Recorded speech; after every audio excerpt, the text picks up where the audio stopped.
Hey everybody, welcome to Who Let the Dogs Out. Today we're doing a Q&A and we've got a new segment for you too. So tell them what the questions are that we're going to be going over today. Okay, couple of questions today.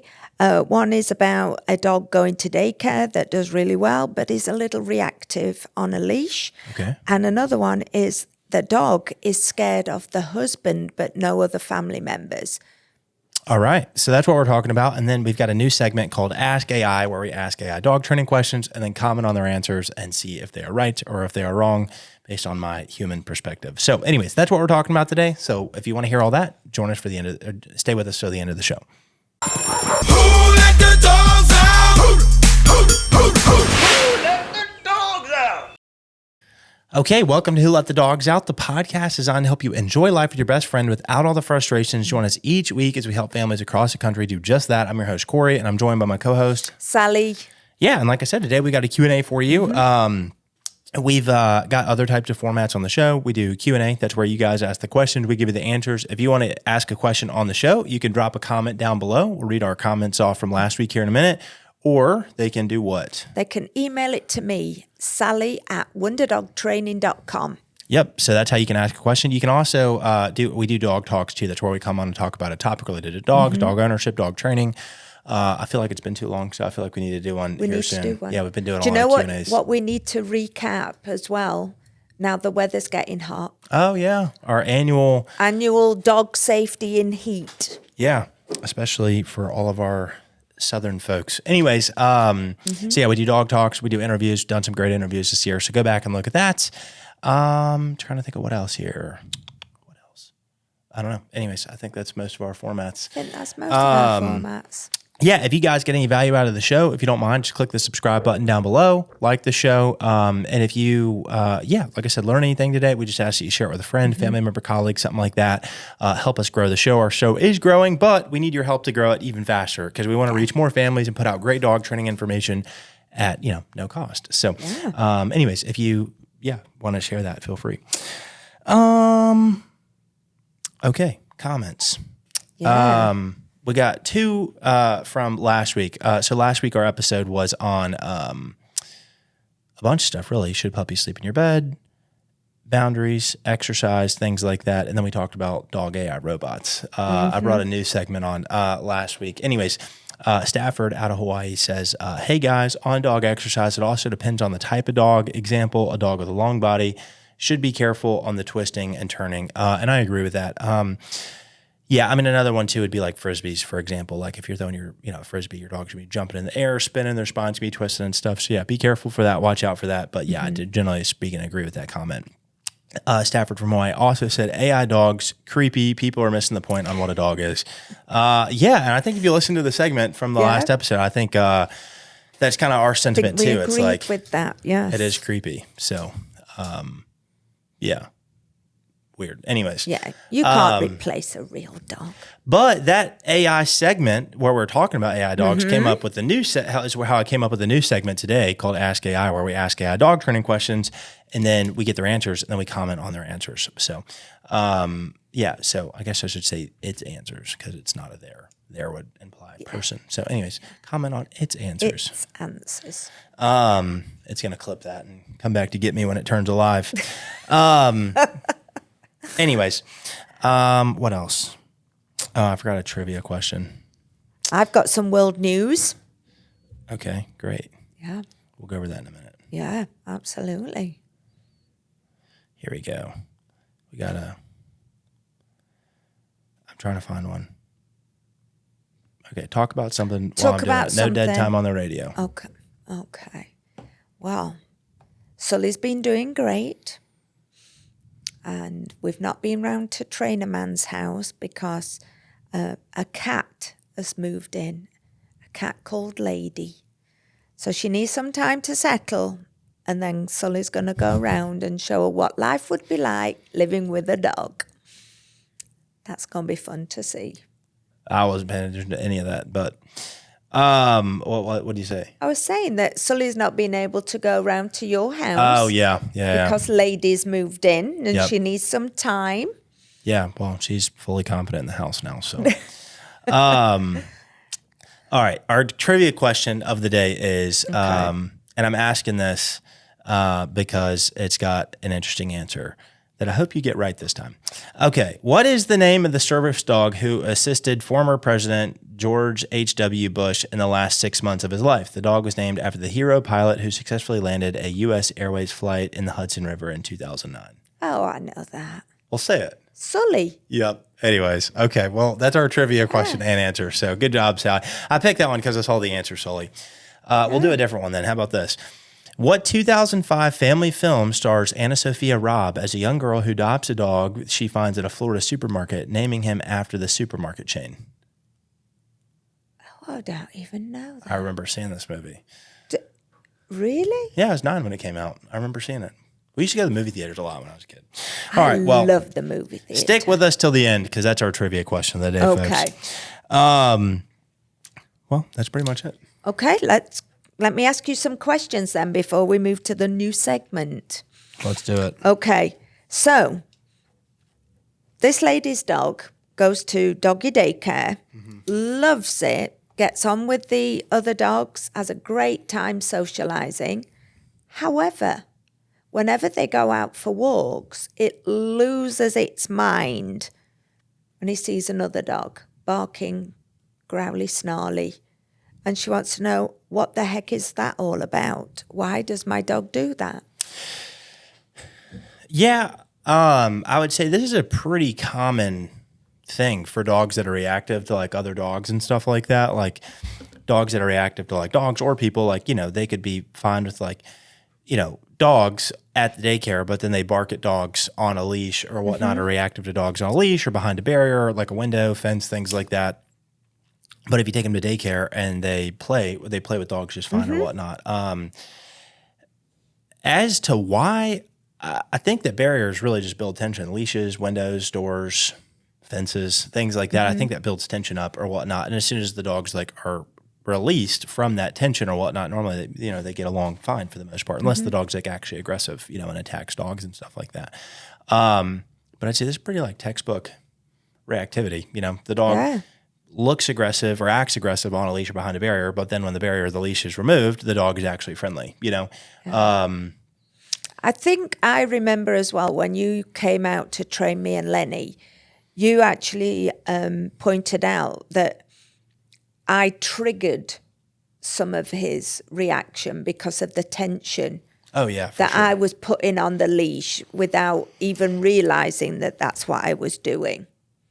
Yeah, for sure. Well, I've met with a couple families with reactive and like nervous dogs this week or whatnot.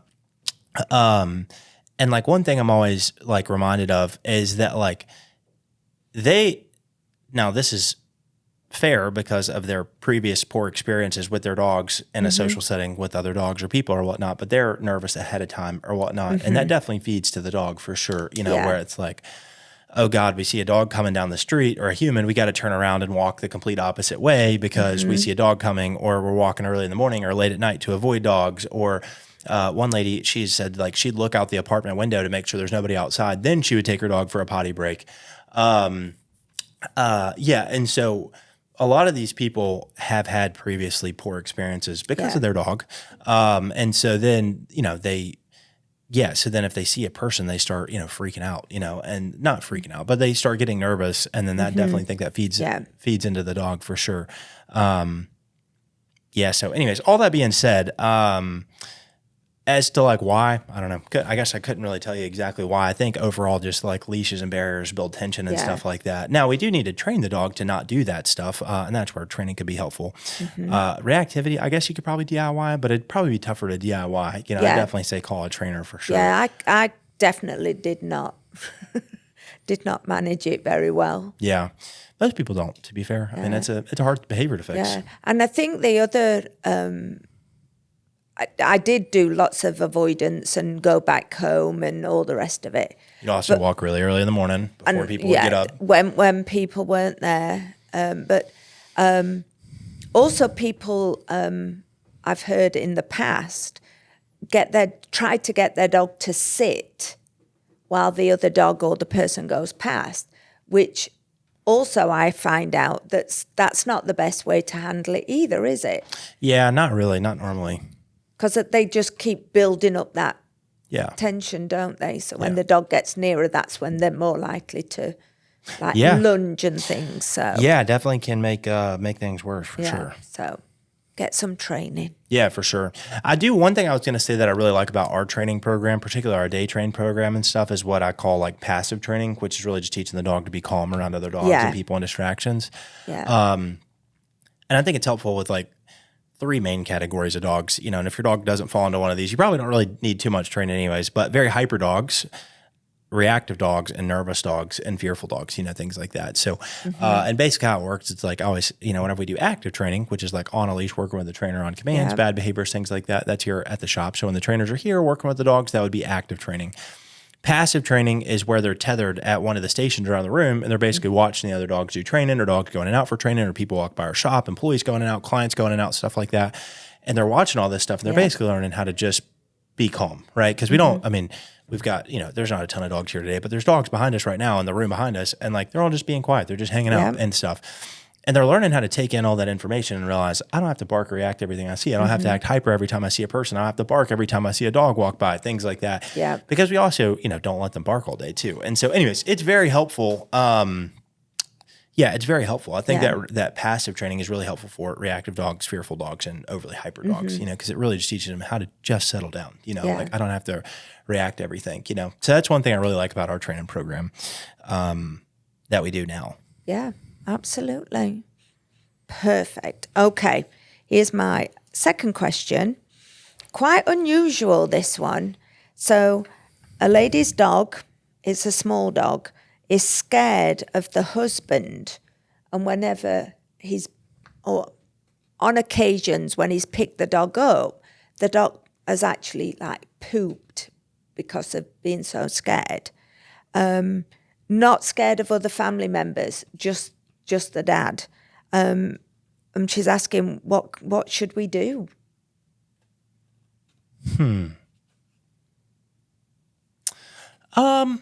Well, I would say, normally if I was in like an appointment with this person, I'd probably want a bit more context on the situation, like where the dog come from, like is it a rescue? Did you buy it from a breeder? What's the history of the dog? How long have you had the dog? Things like that. But since I don't have all that, I would generally say my first question would probably be, or first piece of advice would be, I'd start like having the husband interact with the dog in ways that, the dog probably likes. So I'd probably start using the dog's food, treats, things like that, and just having the dog start interacting with the husband and like building up, positive interactions with the husband over time, through the use of food and things like that. I'd probably have the husband start doing activities, walking the dog, spending time with the dog, things like that. And just overall, having positive interactions with the dog, the dog having positive interactions with the husband, and spending time with him. I'd probably try to avoid things that really scare the dog for right now. Like if picking him up makes him poop, then I would probably be like, hey, why? Like maybe let's not pick him up for a little bit. Let somebody else do whatever is needed in that case. Yeah. I do find it a little odd though that the dog's only scared of the husband too. So, I don't know. Did the husband like ever do anything or yell at him early on? If you got him as a rescue, did he yell at him early on? Did he ever get after him or whoop him or something like that, where the dog like has a bad like fear of the husband, anyway, so that'd be kind of like another question too that I'd probably ask is like, why is the dog scared too? And like I said, I'm not talking to this person, so I don't have any context for this. Yeah. But like on another example, like we just had a family, well, they've been in training for a little while now. It sounds like things have gotten a little better, but they're definitely not where we want them to be just yet. But they signed up and they've got a little dog, rescue. I don't remember the situation exactly, but it wasn't great. Anyways, but like the dog is like attached to the husband, but really doesn't like the wife for some reason. This lady's like super sweet, very, very, very sweet. So, and I know for a fact she's never done anything wrong to the dog. She just, she's been doing all the stuff we say. Like she's been trying to interact with him and stuff like that, doing stuff to make him positive, but he still just like has problems with her. So like sometimes dogs just get attached. In this case though, it's 2 people. The dog's attached to one and doesn't like the other. It's not like, there's a husband and a wife and 3 kids, or people coming over and the dog's like friendly with all them but just doesn't like one person, but like the singling out of this one person kind of makes me internally ask questions like, hey, why is this the case, so I don't know, and it could be maybe it's tone of voice. Could be. comes across a little bit scary or, Yeah. quite a few dogs are scared of men as well, aren't they? But it's generally through past experiences as far as I recall. Yeah. One of my favorite types of dogs to work with is dogs that are nervous of like people and people, other dogs, things like that are like reactive. And like this week I was actually work with the two I was just talking about or whatnot. And I'm like, man, I really wish I had a pair of those like meta POV glasses where I could record something and then like, and record like an appointment with somebody and then have somebody like clip it down. Because I was working with like the second one I worked with this week, like I went in like to her house and put her on a leash and then sat down and started like giving her treats and stuff like that. Anyway, she warmed up. And then by the end, she's like literally like, love to be jumping on my lap. We're playing with toys together, stuff like that. And then I even stood up at the very end to walk out and she didn't bark. And normally like with dogs that are nervous, if you stand up and change the scenery too much, they get real nervous. But one thing, like the more that you do something, of course, the better you get. And then you also realize like the subtle things that you do that are like getting you there too, that maybe you don't realize before that you're doing, but you don't, it's called the curse of knowledge, right? Like you're doing something, but you would either just assume that everybody else knows it or that you don't have to explain it or something like that. Cause like you were talking about when you were being like Lenny was being reactive with you, I mentioned like that you caused some tension.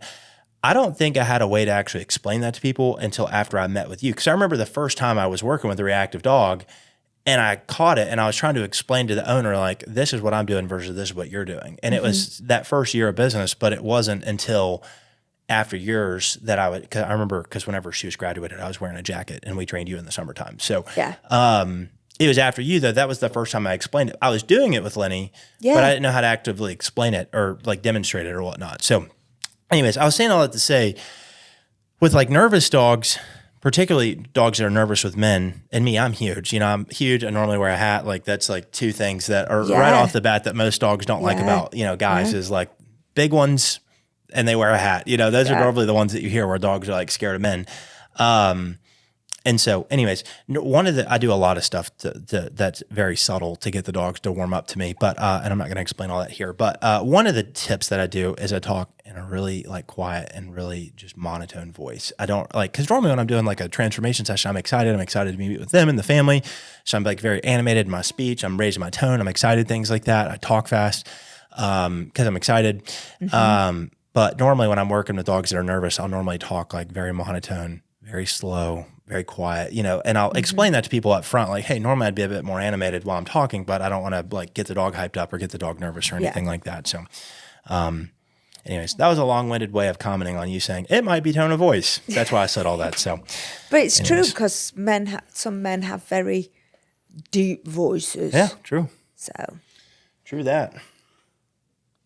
Well, good luck. While we're talking about Baby nervous steps. dogs, we should tell them about my obstacle course I set up today. Oh my gosh, people. I come in to do the podcast and the front training room is set up like gladiators. It's not. It is. It's not.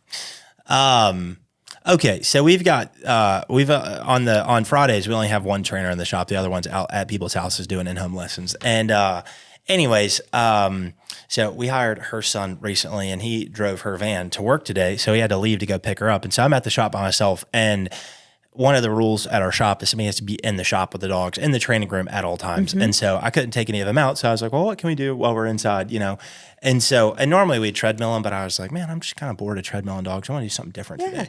So I was looking around for stuff. And so I set out a few hula hoops on the ground. And I was like, but two of the three dogs are a bit nervous and timid. Like one barks a lot, one's just nervous overall. So anyways, so I set out some hula hoops. They both went in the hula hoops just fine. So I was like, all right, whatever. So I stacked like one dog bed and then one like angled on it. They both jumped on that just fine too. And I was like, all right, well, what else could we do? So then I took a crate and I took two place cots, and I put one on top and I made one a ramp up to the top of it. And so then one of them, her name's Cleo. I had to like work with her to actually get it on. I had to like use like a bit of like tension / treats to get her up. But anyways, I got her up. And then there's another little one here, Zoe. She's a little like white, like husky corgi, something. I don't know how to, she's very, gorgeous. very cute, very pretty, but she looks unique because she's like long, husky fur, stubby legs. Anyways, I mean, she just jumped right on it though. And then She loved it. she was having so much She was fun. having so much fun. Yeah, so I just made a ramp up to it, and then I put a place on top. So then they were sitting on top of the crate, and then I was like, "Well, let's make a ramp down." So then we made a ramp down, and then I hooked 2 crates together with a place, and then I put another place. So now there was like a bridge to get from crate to crate, and so anyways, and then I made a bridge down on that one. So yeah, anyways, just made like a little obstacle course for them, and they had a lot of fun. And then we've got a GSP here named Bo today, and I got him to do it. He didn't really have any trouble though. I mean, he doesn't seem nervous, doesn't seem hyper like your regular like was GSP. just He's like, pretty chill, okay. pretty mild mannered actually. Yeah. At least with us. And he doesn't really like treats either. So I literally just walked him over to it, and I was like, "Come on, hop up," and he literally just walked right up it and Sat there. sat on top of it. Then he took some treats, but I don't know. Maybe he's like, "I want to work for my food. I don't want it free. I don't want freebies," because I gave one to him earlier. He just didn't eat it. So. But Zoe was the funny one because as the other dogs were having their turn, she's like, "Let me come back." Yeah. Wiggle, wiggle, bark. I want to do it again. And then I was running back and forth from like crate to crate, and she's like literally just like, and I'm like, over this one this time, and then I'd run back, this one this time, this one. Anyway, she was having too much fun. There's a game on Gladiators that's like that. And then I made her stay at the top of one crate, and I got the other dog, made her stay at the top of the other, and it was a good time. Yeah. So, anyways, So when you leave him on his own and he's got time on his hands, this is what you come we're to. making dogs come out of their comfort zone today. Okay, that's what we're doing. Yeah. But that's another thing too, I guess, on the topic of fearful dogs. We need to do a dog talk on fearful dogs. I've been saying it for years. I need to just like write out all my thoughts and like do it. It's just going to take me a long time to prepare because I just know so much. And then I just need to, but I need to put it all down. And it's like, if I'm not talking it out, I don't know if I'd be able to write it all out. So anyways, whatever. So, but part of it is like with nervous dogs, you have to get them over what they're scared of to actually get them to do it, or to get them to be comfortable with it or whatnot. Like I met with a woman the other day, and I was walking with her dog, and this dog looked like she wanted to eat me at first, and I had her hand me the leash, and I started walking the dog, and the dog's real nervous at first, and then like she settles down and like gets comfortable. You can tell in her posture she's getting more comfortable and stuff. Anyways, the owner is kind of like tearing up and crying, and she's like, "Yeah, I just hate seeing her so scared." And I was like, "Yeah, me too." But I'm like, the thing is like you have to like help the dog get over their fear by showing them that the thing that they're scared of is not as scary as they think that it is, in order for them to actually like be fear free. Yeah. So, anyways, sometimes you have to expose the dog to what they're scared of and help work them through their. And in a fun way as well. Yeah. So next time I come, he'll have got more ideas of making this agility course. Yeah. I need to put up some pictures somewhere of like the old school training I did with like Mia back in the day. I mean, we had a backyard just full of junk, and I mean, I had sawhorses, and I had like planks going across sawhorses, and like what are those things that you put the fork that people stack, like the forklift thingy, the wood thing that the stuff pallets go on? Pallets, that's it. Okay. Like wooden pallets. I'd use those as ladders to get up to the sawhorses to like make her walk across the planks and stuff. And I mean, I just did all sorts of crazy stuff because we didn't have like any resources really other than just like stuff we had on hand. So, and I was just a poor kid trying to train my dog. And so we would always do fun stuff. But I learned it was really easy to teach her how to stay if she was elevated off the ground, like 5 feet. She would jump down. She'd straight up just jump down if she wanted to. But it was much easier to teach her how to stay up there because, she's in the air. So I'd have her, on a plank or something. It was fun. So anyways, this was a very light version of that. It was fun. It was funny to watch when I arrived. I sent the owners both videos, and they're like, "I can't believe they're doing that." I was like, "Yeah, they're doing great." They are. So anyways, So what's next? It'll be Wonder Dog agility courses now. Love it. We'll do agility training. Tell us a little bit about your new AI segment. Oh, we're done with questions? Mm-hmm. Okay, yeah. So so last week we were talking about the AI robot dogs. Very interesting segment. I'd go back and look at it because it was fascinating. It's on the episode previous to this one, the full episode. But I came up with this idea. I was like, we should ask AI questions about dog training and then kind of comment on their answers and stuff like that. So, full transparency, I'm using Gemini here, Google Gemini for this. And so the idea was just ask it questions and then comment on its answers and stuff and just see what it gets right, see what it gets wrong based on our philosophy and our style of training. And And for the record, there's lots of different types of training and stuff like that. I'm not even necessarily saying that ours is the best. Seems to get good results for us. That's all I'm going to say. So my question is, how do you train a dog? I said, keep your reply medium length. I'm going to read your answer on my show and comment on it. We're doing a new segment called Ask AI. It said, that sounds like a fun segment. Since you're reading this on air, I'll keep this advice practical and punchy so your audience can follow along easily. Training a dog isn't actually about bossing them around. It's about opening a line of communication where you both speak the same language. Here's the AI approved starter pack for a well-behaved pup. Starting off with that, I do agree. I typically tell people the goal is we're not trying to be some dominant alpha overbearing leader or whatnot. We want your dog to respect you as the leader, but not in an overbearing sort of way where it's based on fear or whatever it is. We want your dog to, listen to you when you tell it to do something, not do the bad stuff, be well out and, be decent out in public, stuff like that. That's kind of what we would deem as a trained dog, right? But we don't want to do, we balance, positive and negative to get there or whatnot. So it says, number one, the golden rule, positive reinforcement. Dogs don't understand, quote, revenge or guilt, but they understand consequences. When they do something you like, reward them immediately with a high value treat, praise, or a toy. The goal, make the right choice, the most rewarding choice. I'd say I generally agree with this. The main statement I'd say is, dogs don't understand revenge or guilt. I do think that. Now, I will say, this is anecdotal here, but guilt, if you walk in and your dog has ate something off the counter, I remember Mia particularly, there are just certain things that as I've trained dogs longer where I'm I think they know more than we give them credit for. And my example here is the guilt thing. Mia, every now and then I'd leave a stick of butter on the counter. She would eat it. And then I'd come home and she'd slink off the couch before I even knew that she ate the butter, And so it's and if you look at her and you go, did you do that? She'd pop her head down and be like, I'm so sorry, So anyways, I don't think you should do anything out of revenge to dogs, humans, etc. It's not great. But I do think they understand guilt, which is funny. They understand guilt too. But that's just kind of funny. But I do agree with the statement, but they understand consequences. And I would say that would be in the negative, in the positive, which is what Gemini is talking about here, and in the negative, right? And so I do agree that when they do something you like, you should reward them with treat, praise, toy, love, things like that. Yeah. But also on the flip side, we should also correct them for negative behaviors such as jumping, pulling, eating off the counter, things like that. All the stuff that we don't like them doing that, really causes people to call us in the first place. I do think that we should correct those behaviors. And I do think that they understand consequences. And if you want to learn more about that, we did an episode a long time ago called How Dogs Learn. Maybe we should revisit that in our new studio. But I feel like we should revisit a few of the old episodes, actually. Anyways, but yeah, I do think they understand consequences in the negative and the positive. So overall, I would say, make the right choice, the most rewarding choice. And I do agree with that, because if they do the right thing, they should get paid for doing that. Yeah. But also they should get corrected if they do the wrong thing.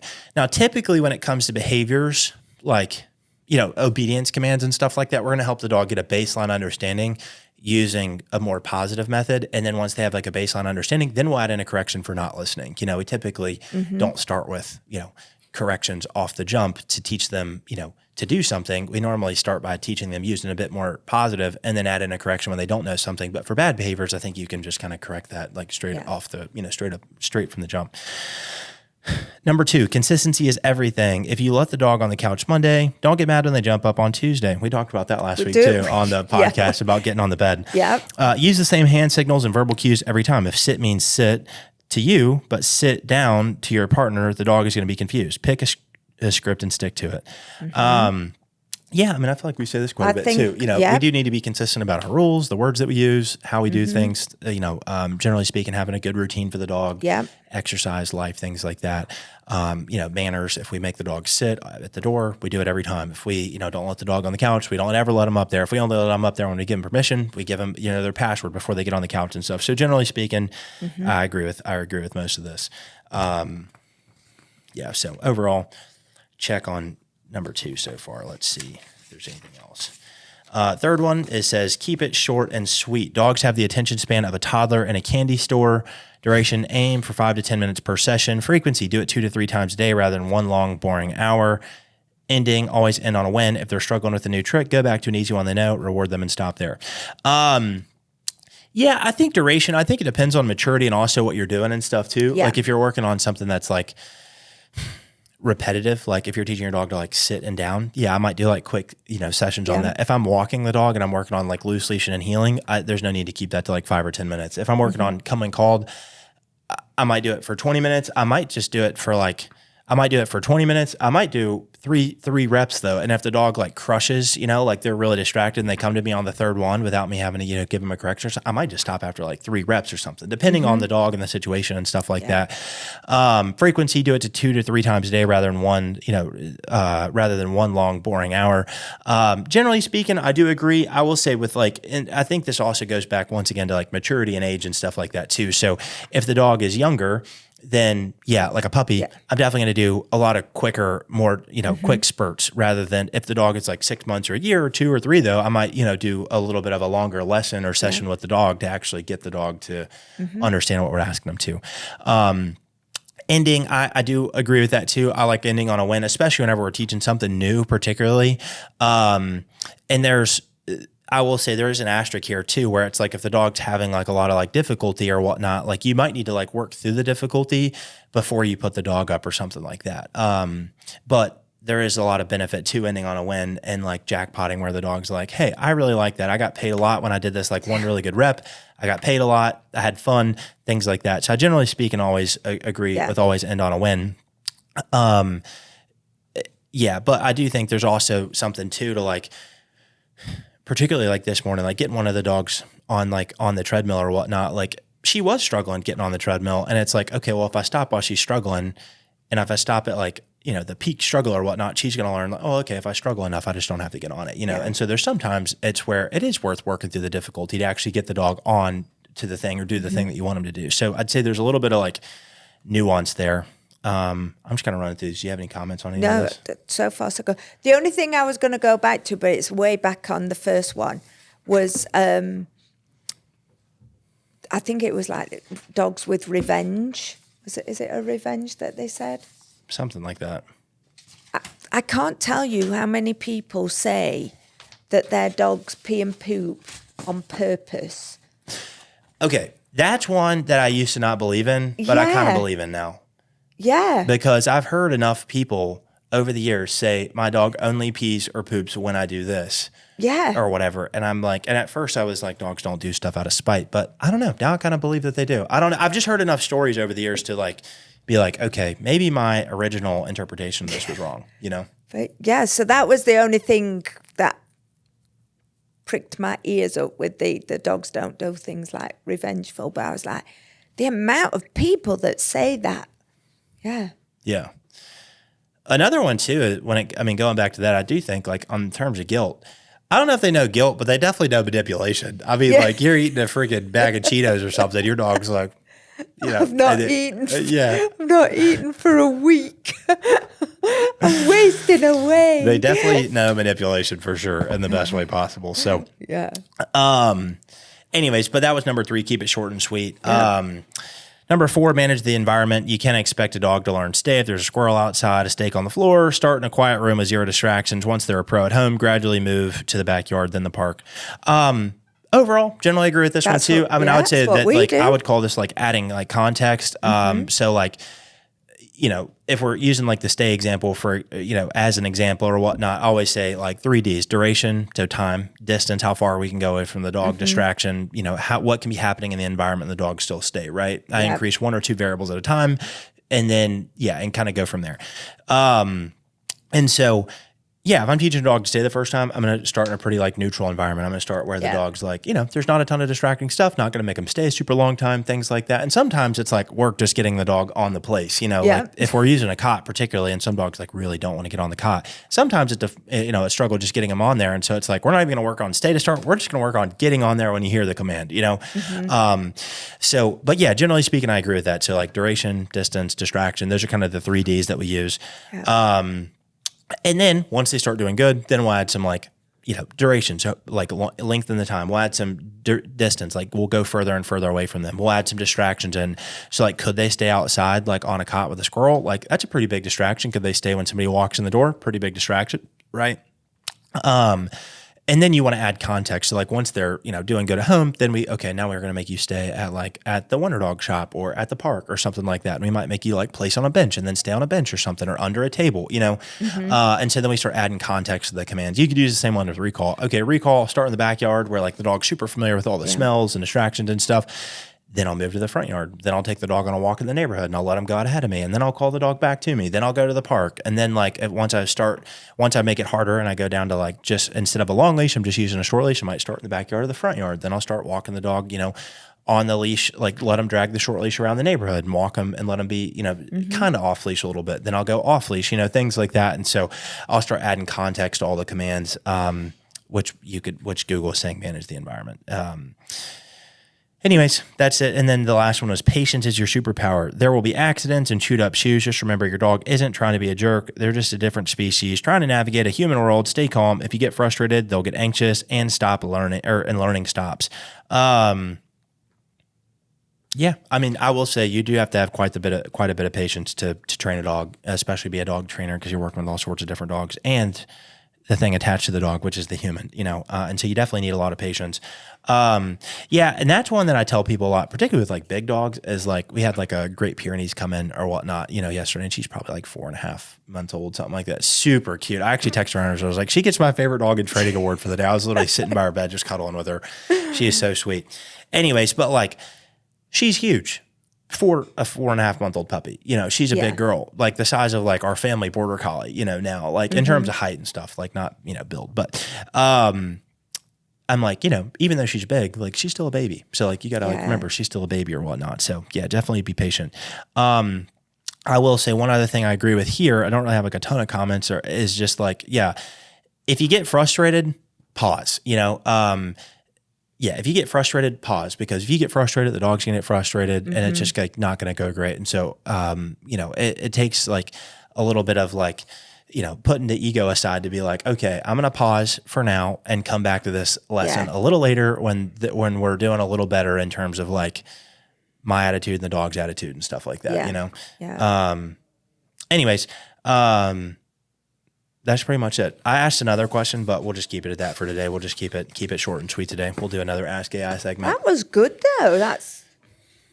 They answered pretty much the same way we do training, so that's excellent. For the most part, there's a little bit of nuance there, but I did also say, give me a medium reply answer. Who knows? If I would have said, give me a long answer, I do think most of the AI though is going to lean towards like more positive only, just because there's a lot more like articles online about that or whatnot, but overall, my opinion is balanced training's the way to go just because we want to use the whole way dogs learn, not just like one side of the equation, so. Absolutely. Well, let me give you this happy news. I did my world news search and it's, there's so many sad stories in the news about dogs. And it's always, dogs attacking and all the others. But this is a happy ending.